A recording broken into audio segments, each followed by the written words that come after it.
నమస్కారం అభ్యర్థులారా. ఈరోజు TET and DS special bits ఏంటంటే వాతావరణం మరి వర్షాల ప్రభావంగా సైన్స్ పరంగా సోషల్ పరంగా కొన్ని బిట్స్ అయితే ఇవ్వడం జరిగింది.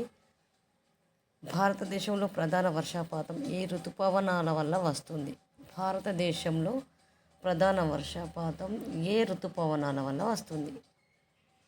జవాబు నైరుతి ఋతుపవనాలు. భారత వాతావరణ శాఖ ఐఎండీ ప్రధాన కార్యాలయం ఎక్కడ ఉంది?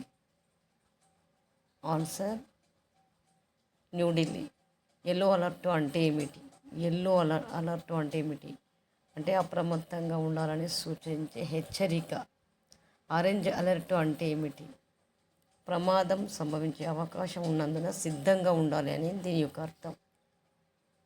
రెడ్ అలర్ట్ అంటే ఏమిటి? రెడ్ అలర్ట్ అత్యంత ప్రమాదకర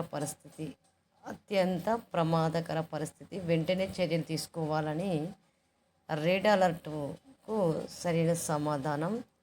వర్షపాతాన్ని కొలిచే పరికరం ఏది? వర్షపాతాన్ని కొలిచే పరికరం రెయిన్ గేజ్. గాలి పీడనాన్ని కొలిచే పరికరం ఏది? బారోమీటర్. గాలి వేగాన్ని కొలిచే పరికరం ఏది? అనిమోమీటర్. ఎల్ నినో ఏ మహాసముద్రంతో సంబంధం కలిగి ఉంది అంటే పసిఫిక్ మహాసముద్రంతో. వాతావరణ మార్పుల వల్ల ఎక్కువగా ప్రభావితమయ్యే రంగం ఏది? ఎందుకంటే వాతావరణ మార్పుల వల్ల ఎక్కువగా ప్రభావిత రంగం వ్యవసాయ రంగం. పర్యావరణ పరిరక్షణకు ఉత్తమ చర్య ఏది? పర్యావరణ పరిరక్షణకు ఉత్తమ చర్య జవాబు వృక్షారోపణ అనేది పర్యావరణ పరిరక్షణకు జవాబు వృక్షారోపణ. భారతదేశంలో వర్షాలను అంచనా వేసే సంస్థ ఏది? భారతదేశంలో వర్షాలను అంచనా వేసేదంటే భారత వాతావరణ ఐఎండీ గురించి దీని యొక్క పూర్తి వివరణ దీని ముందు వీడియోలో చేయడం జరిగింది, అది చూడండి.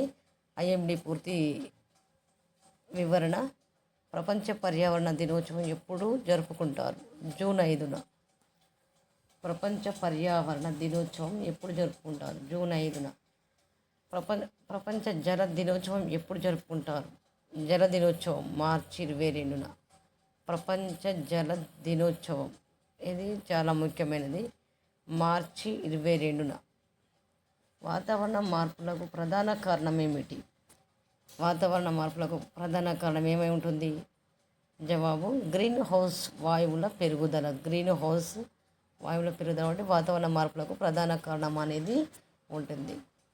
ఓకే డియర్ ఫ్రెండ్స్, తప్పకుండా ఈ వీడియోని చూసి లైక్ చేయండి, సబ్స్క్రైబ్ చేయండి. మరి ఈరోజు ఎందుకంటే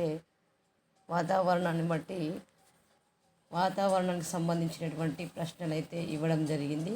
అందులో ఐఎండీ అనేది చాలా ముఖ్యం కాబట్టి ఐఎండీ ప్రధాన కార్యాలయము న్యూఢిల్లీలో ఉంది. ఐఎండీ పూర్తి వివరణ దీని ముందు వీడియో చేయడం జరిగింది, చూసి లైక్ చేయండి, సబ్స్క్రైబ్ చేయండి. మీ యొక్క అభిప్రాయాన్ని అయితే కామెంట్లో తెలియచేయండి.